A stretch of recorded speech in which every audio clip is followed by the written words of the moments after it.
Нема откажани летови на Скопскиот аеродром, ниту ТАВ се соочува со технички проблеми и прекини, информира компанијата по интернет крахот што се случи во светот. Проблем имаше кај нас единствено со електронското и мобилното банкарство на Прокредит банка, кое набрзо беше надминато, како и со интернет страницата и апликацијата на Визар, па се повикаа патниците да пристигнат најмалку 3 часа порано на аеродром, за да може да ги чекираат билетите на шалтер.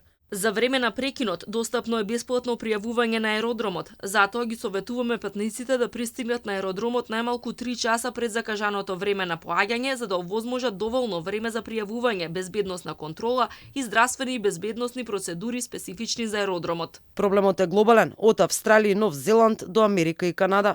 Во Соединетите држави на повеќе локации има прекини во функционирањето на бројот за итни случаи 911.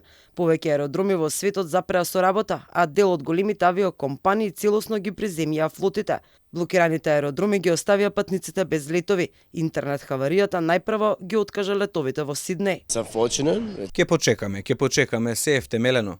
Почекајте додека системите повторно не профункционираат. Ја пропуштив можноста да се пријавам на мојот телефон, бидејќи се пријавив во 3 часот и најверојатно пријавувањето можеше да се направи до 2 часот.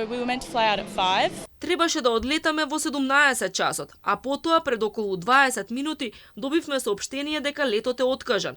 Се обидов да се јавам на авиокомпанијата за да закажам, но тие рекоа дека не може да го презакажам затоа што веќе еднаш сум бил пријавен. Проблем имаат и повеќе банки во Австралија, Нов Зеланд, Јужна Африка, Обединетото кралство, како и британскиот и израелскиот здравствен систем.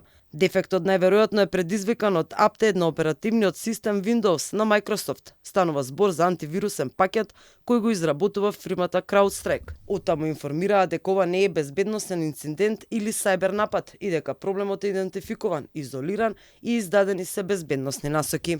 По хаваријата на IT системите со која беа прекинати услугите на авиокомпаниите, банките и компаниите за финансиски услуги, ТВ и радиостаниците и супермаркетите во светот, падне и акциите на двете компании одговорни за тоа.